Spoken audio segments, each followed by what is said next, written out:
Week 5 is here, and we're ready to break down another week of college football previews and predictions. The first 4 weeks have not disappointed, and I don't think we're going to let up anytime soon. We've got some great in-state rivalries, great in-conference matchups coming your way, coming in hot.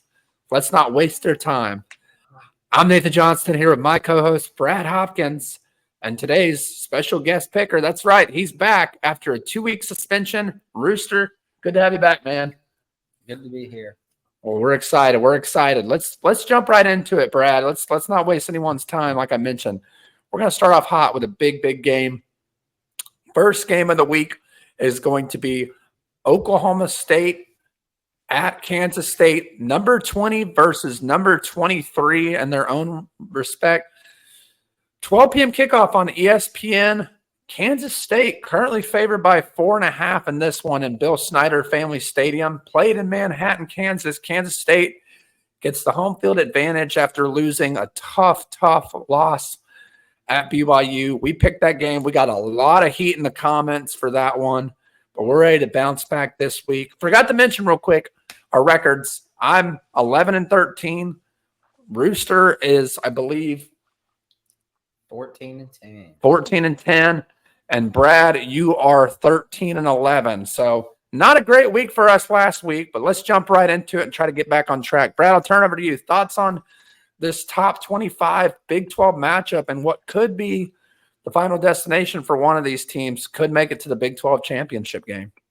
Yeah, absolutely. Well, first of all, those records, it's almost like we don't know what we're doing or something, but it's rough. Yeah, Nate, you mentioned Kansas State coming off a loss, and I stayed up to watch that when it was late, but man, I won't say that, obviously BYU outplayed Kansas State, but Kansas State just made so many mistakes, just shot themselves in the foot so many times. You look at the statistics, the box score, and you would think that Kansas State would have won that game and won it handily, but the turnovers played the story. And then, of course, for Oklahoma State coming off a very, very tough 3-point defeat last week against Utah. This one is, to me, somewhat of an elimination game as far as the Big 12 race. Both of these teams are looking for a bounce back. Real quick on Oklahoma State, Alan Bowman feels like he's been playing college football since, the early 2010s. He's been around forever. But Ollie Gordon, guys, 258 rushing yards so far. And this was the guy that many people thought he was the best running back in the country, not taken away from his talent, but he hasn't lived up to expectation. I think to an extent, I think that's why you saw Oklahoma State struggle last week against Utah. Utah, we know, is big and physical up front and on defense, and they really made it a priority to shut down Ollie Gordon. And then, jumping over to Kansas State, it was a struggle game for Avery Johnson in Provo last week. DJ Giddens struggled to get it going, and just Kansas State, just one mistake just snowballed and led to others. So my prediction for this one, I'm taking Kansas State. I think they bounce back. And once again, for Oklahoma State, I just think that they struggle to deal with the physicality of Kansas State. Chris Kleiman does a really good job, and to me is a little bit of a throwback coach. So I'm going to take the Kansas State Wildcats in this one. I'm going to take the over on this one. I think they win by single digits, but I think it's by more than 4.5. So give me the Wildcats. Yeah, Brad, it almost seems like this is going to be a run-heavy game, which we're not used to in the Big 12. We're used to seeing the air raid. We're used to seeing high-flying offenses, and maybe we'll see a speck of that from Kansas State. But when you look at Oklahoma State, and I won't get into it because I want to get over to Rooster, it almost seems like the ground game is their most reliable resource when it comes to every angle of the game. Rooster, I'll turn it over to you. Thoughts on this game and who comes out on top in the Big 12? Well, like Brad mentioned in the BYU game last week, the Kansas State hand rack just gifted BYU 24 points just off of a scoop and score, a punt return, an interception at the end of the red zone, and many other missed opportunities. So looking at this game, I'm really focusing on the run game in the trenches. And when you look at it, Kansas State has really, in their last 2 games, only given up 3.4 yards a carry and 2.9 yards a carry in their last 2 games, respectively. And Ollie Gordon, much like Brad mentioned, Ollie Gordon has yet to have 50 yards in a game since week 1 against a cupcake.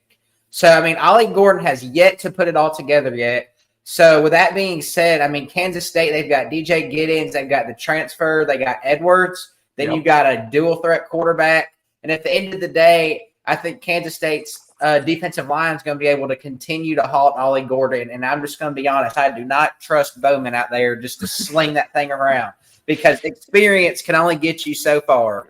So I'm going to take Kansas State in this one. I think they're going to get the job done. Yeah, y'all both bring up some great points. Look, I came into this game with some bulletin board material. Brad, I talked to you about it last time I saw you. Oklahoma State football, Twitter, or X blocked me. They blocked Break the Huddle. Okay? They're the only team that I picked to win, and yet they blocked us. Why? Maybe it was some summer intern that just didn't know any better. I don't know. But I came into this game heated. And then I look on the Twitter page today, and they've unblocked me. I don't know if they knew that we were calling the game today or not, because, look, they've had me blocked for 2 months now. And I say me, I mean our account with Break the Huddle. But nonetheless, I still don't like them. Okay, you mentioned the run game with Giddens and Edwards. Look, it's a 1-2 punch. I think they're ranked top 10 in the country in rushing dynamic duo. You probably have a couple more outside of that, but they're one of the best in the country, okay? Then you look at Avery Johnson, quarterback for Kansas State. Had some mistakes against BYU last week. It was on the road in Provo in a tough environment. They get to come back home and Manhattan. And I want to say this about Oklahoma State. Y'all talk about Ollie Gordon being under 50 yards in each game, and that is true. But here's the problem with Oklahoma State. They're a one-trick pony.